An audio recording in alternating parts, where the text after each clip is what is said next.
अस्सलाम वालेकुम नाज़रीन, मैं हूँ सदफ़ रफ़ी और आप देख रहे हैं मेरा यूट्यूब चैनल। बहुत दिनों बाद आप लोगों से मेरी आज मुलाकात हो रही है और मैं कहाँ मसरूफ़ थी और मेरी क्या मसरूफ़ियात थी वो मैं बहुत जल्द आप लोगों के सामने लेके आऊँगी। लेकिन आज मेरे आने का जो मकसद है वो एक बहुत ही इम्पॉर्टेंट हमारे माशरे का एक मसला जो काफ़ी बहुत सालों से है और उसके ऊपर कोई बात करते हैं तो वो उल्टा उनके ऊपर ही केसेस बन जाते हैं हैरेसमेंट के या मुख्तलिफ़ किस्म के। यूँ मेरी बात आपको शायद समझ में ना आए, चलें हम थोड़ा सा उसके बैकग्राउंड के बारे में बात कर लेते हैं कि हुआ क्या। एक्चुअली आजकल आपको पता है कि सोशल मीडिया का दौर है। टिकटॉकर्स बहुत ज़्यादा बहुत जल्दी कम वक्त में फ़ेमस हो जाते हैं। तो इसी तरह के दो हस्बैंड वाइफ हैं, सोनिया व्लॉग्स और गोपाल के नाम से, सोनिया गोपाल। आप लोग सब जानते होंगे कि बहुत जल्दी उन्होंने टिकटॉक से वो मशहूर हुए, शोहरत पाई और अब वो माशाल्लाह बहुत अच्छा अर्न कर रहे हैं अपने यूट्यूब्स के व्लॉग के ज़रिए भी, और अपने मुख्तलिफ़ प्रमोशंस करते हैं और उसका काफ़ी अच्छा मुआवज़ा लेते हैं। बहरहाल वो तो एक अलग बात है, वो सभी कर रहे हैं, उससे हमें कोई सरोकार नहीं है, कोई मसला नहीं है। लेकिन असल जो मसला है वो ये है कि वो प्रमोशंस करते हैं अपने इंस्टाग्राम पे, अपने पेजेस पर, अपने टिकटॉक पर। वो वीडियोस की सूरत में करते हैं, जैसे चैनल्स कोई नए होते हैं या किसी को अपनी सैलून की प्रमोशन करानी है, किसी को अपने बुटीक की करवानी है। बहुत मुख्तलिफ़ किस्म के सारे लोग उनसे कॉन्टैक्ट करते हैं और वो उनसे चार्ज करते हैं हैवी अमाउंट और उनका वो काम करके देते हैं। इसी तरह बहुत सारी लड़कियां ख़वातीन वो भी इस तरह के इन्फ्लुएंसर से राबिता करती हैं। ठीक है। अब या तो एक एक तो सोशल मीडिया स्टार बनने के लिए आपका फेमस होना भी ज़रूरी है और आप किस अपनी अपनी महारत से और अपने टैलेंट से अगर आप आगे आ जाते हो और आपके बहुत ज़्यादा व्यूवर्स बन जाते हैं और आपका बहुत अच्छा एक स्टारडम टाइम आप गुजार रहे हो, तो उसका गलत और नाजायज़ इस्तेमाल नहीं करना चाहिए। अब इन्होंने क्या किया कि इनकी वाइफ इनको हर तरह से, आप इनके वीडियोस भी देखें जाके तो बहुत ज़्यादा सपोर्ट करती हैं और कल के इंसिडेंट्स के बाद भी इनकी बेगम ने अपने हस्बैंड को सपोर्ट किया। चले वो तो वाइफ थी, समझ में आता है, लेकिन सही को गलत भी कहना चाहिए। हुआ ये कि एक मॉर्निंग शो रिकॉर्ड हो रहा था किसी निजी चैनल पर। मैं किसी का नाम नहीं लूँगी, चैनल का नाम नहीं लूँगी, आप लोग खुद सर्च करके आप लोगों को मालूम हो जाएगा। अच्छा जी, उसमें ये हुआ कि उनका इंटरव्यू चल रहा था, वो तमाम अपने बारे में बात कर रहे थे, एंकर्स उनसे सवालात कर रही थी और जो एक नॉर्मल एक तरीका होता है उस तरह से सारा उनका इंटरव्यू चल रहा था। इंटरव्यू के दरमियान 15-20 मिनट गुजरने के बाद अचानक से एक खातून अंदर आती है और वो कुछ एलिगेशंस लगाती हैं गोपाल पर कि उन्होंने मुझे गलत तरीके से क्या कहते हैं कि मुझे ऑफ़र की, यानी कि उसका ये था कि वो भी एक यूट्यूबर नहीं थी और उनको अपने यूट्यूब चैनल की प्रमोशन के लिए उन्होंने गोपाल और सोनिया से कांटेक्ट किया जिस तरह तमाम लोग करते थे। तो उन्होंने कहा कि आप कितने पैसे चार्ज करते हैं? तो उन्होंने कहा मैं चार्ज नहीं करूँगा पैसे, आप जो हैं मेरे साथ मतलब गलत ताल्लुकात बनाएँ। तो उस लड़की ने मना किया और उसने कहा कि देखें ये तो बिल्कुल सही नहीं है और मैं मेरी मंगनी हो चुकी है और ज़ाहिर है।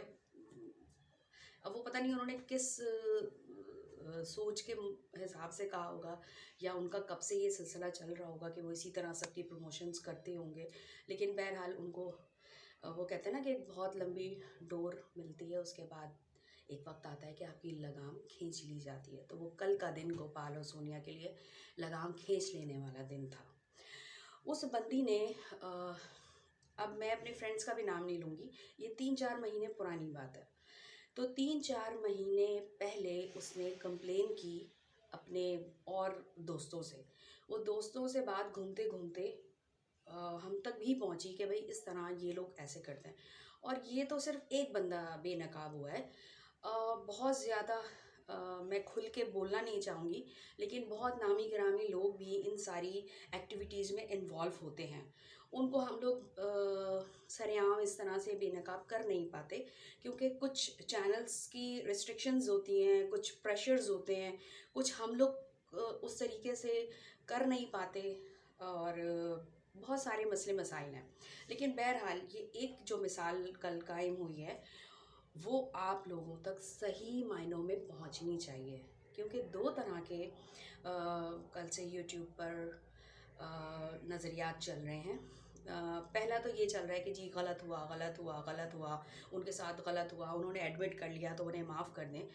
तो ये तो कोई तरीका नहीं रहा ना। कत्ल करने के बाद भी कातिल जो है वो बाद में माफ़िया ही मांग रहा होता है कि मैंने गलती से कत्ल कर दिया। या तलाक देने वाला शौहर भी बाद में कोर्ट में जब आता है तो वो यही कहता है कि भाई मैंने गुस्से में आके और गलती से अपनी बीवी को तलाक दे दी। इस तरह बहुत बड़े बड़े जराइम हो जाते हैं। तो बहरहाल ये कोई तरीका नहीं है कि उनको मुकम्मल तौर पे बरीउज़्ज़ुमा किया जाए और उनको कसूरवार ना कहा जाए। या ये तो एक मिसाल है।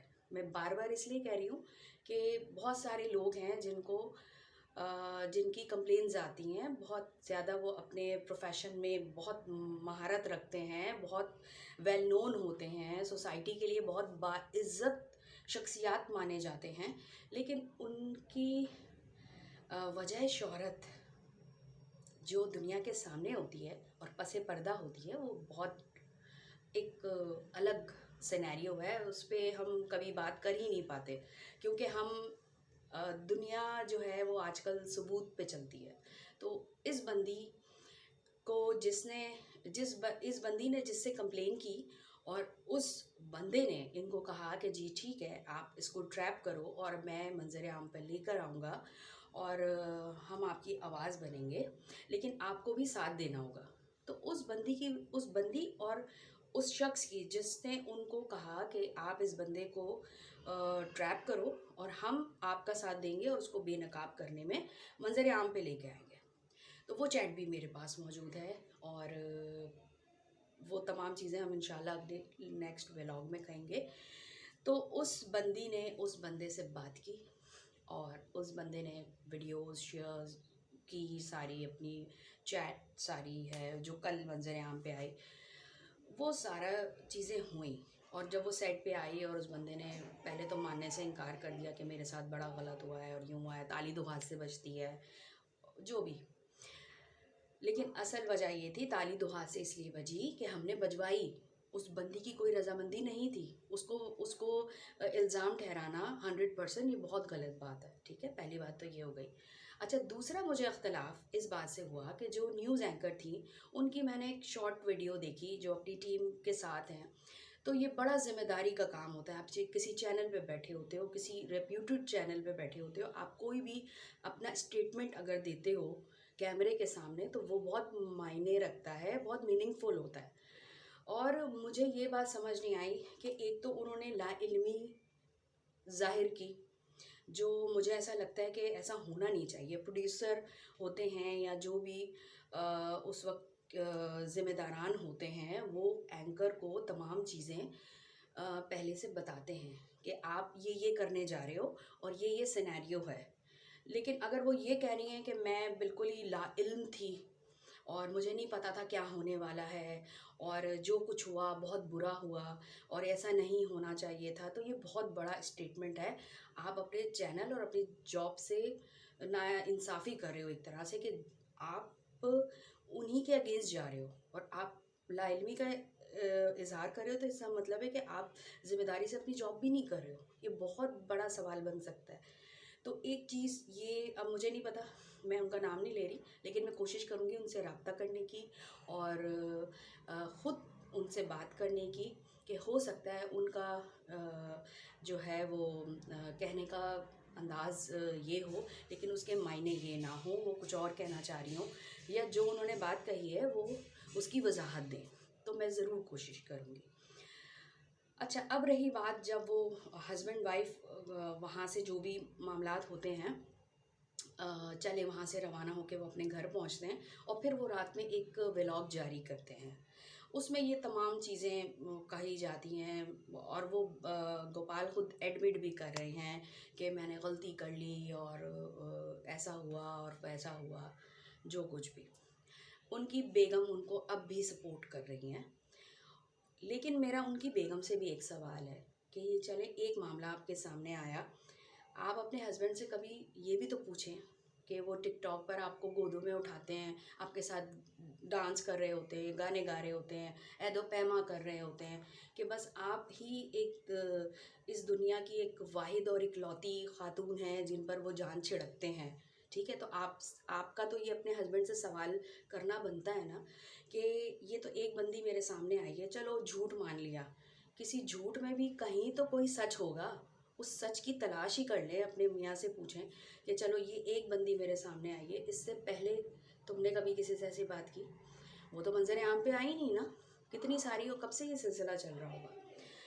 तो बहरहाल अब सोशल मीडिया पर इस पे एक बहस चल रही है कि सही हुआ गलत हुआ, सही हुआ गलत हुआ। अब सबके अपने अपने नैरेटिव्स हैं। ठीक है, आप अपना नज़रिया लेकर बात कर रहे हो, दूसरे अपना नज़रिए के साथ बात कर रहे हैं, लेकिन मेरा एक ये सवाल ये बनता है कि बहैसियत एक माशरे के शहरी होने के क्या, और बहैसियत एक ख़ातून होने के क्या, इन चीज़ों को मैंने फ़ेस कभी नहीं किया होगा, या आप में से जो देख रहे हैं इस वक्त उन्होंने कभी ये मसला फ़ेस नहीं किया होगा? हमेशा हर कोई कहीं ना कहीं ये चीज़ें फ़ेस करता है। बाज़ लोग इग्नोर कर देते हैं, बाज़ लोग उस बात पर खामोश हो जाते हैं, बाज़ लोग उसके लिए एक मिसाल बन जाते हैं। तो उस बंदी ने एक मिसाल कायम की है, तो प्लीज़ उस बंदी को आप उसको इल्ज़ाम मत ठहराएं। एक बंदा बेनकाब हुआ है, एक बंदे ने उससे कहा कि मुझे पैसे नहीं चाहिए, मेरे साथ आप इस तरह के ताल्लुकात बनाएं। तो शुरुआत उस बंदे की जानिब से हुई थी। वो बंदी तो परेशान हो गई थी कि यार ये किस किस्म की बात है, हर कोई पैसे लेता है और प्रमोशन करता है। ठीक है, उसने कहीं और से फिर रब्ता ही नहीं किया। उसने ये भी नहीं सोचा होगा कि भाई मैं किसी और से बात करूँगी तो हो सकता है आगे से वो भी यही डिमांड करे। तो ये चीज़ें हमारे माशरे में एक तरह से आप डीमोटिवेट कर रहे हैं। एक बहुत बड़ी सोसाइटी का हिस्सा हैं ख़वातीन और औरतें और बच्चियाँ। ठीक है, अगर वो कुछ करना चाह रही हैं, उनके अंदर कोई टैलेंट है, तो आप उनको डीमोटिवेट कर रहे हो अपने इस बिहेवियर की वजह से। तो इस बिहेवियर को यहीं पे रुक जाना चाहिए, और अगर कोई आवाज़ उठाता है तो आप उसका साथ दें। ठीक है, वो बंदा मान गया, उसने मानना ही था, वो कैसे इनकार करता?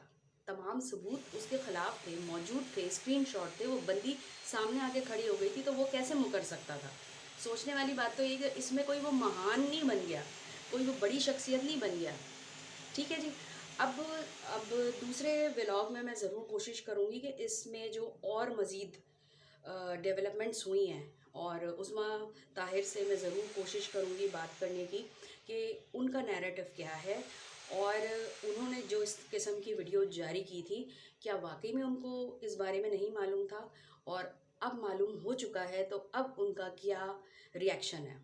तो मैं आप लोगों से भी कोशिश करूँगी कि आप लोग कमेंट सेक्शन में क्या बताते हैं, क्या जवाब देते हैं, क्या आप लोग सोचते हैं, वो ज़रूर बताइएगा कि लड़की ने ठीक किया कंप्लेन कर कर, और उसको इस शो को ऑन एयर जाना चाहिए, लोगों को अवेयरनेस फैलानी चाहिए या नहीं फैलानी चाहिए। और वो बंदा जो माफ़ी मांग रहा है, तो क्या उसको बरी-उज़्ज़ुमा कर देना चाहिए, उसके तमाम ख़ताओं को पिछली और अगली सब जो अभी कर चुका है वो माफ़ कर देना चाहिए? तो आप लोग ज़रूर अपने कमेंट्स दीजिए, क्योंकि आप लोगों की जजमेंट्स के अलावा और आपके मशवरे और आपकी आरा के बग़ैर हम लोग कुछ भी नहीं कर सकते। तो अपना बहुत सारा ख़्याल रखिएगा, और अगर कभी किसी को कोई ऐसी प्रॉब्लम होती है तो अपने दोस्तों से, अपनी फैमिली को अपने एतमाद में लें, और घबराने की ज़रूरत नहीं है, और कोशिश करें, और किसी से डरने और दबने की, चुप होने की बिल्कुल ज़रूरत नहीं है। बहुत सी लड़कियां चुप हो जाती हैं, तो इन्होंने आवाज़ उठाइए, मैं उनके साथ हूँ। चलें, अपना बहुत सारा ख्याल रखिएगा, तब तक के लिए अल्लाह हाफ़िज़।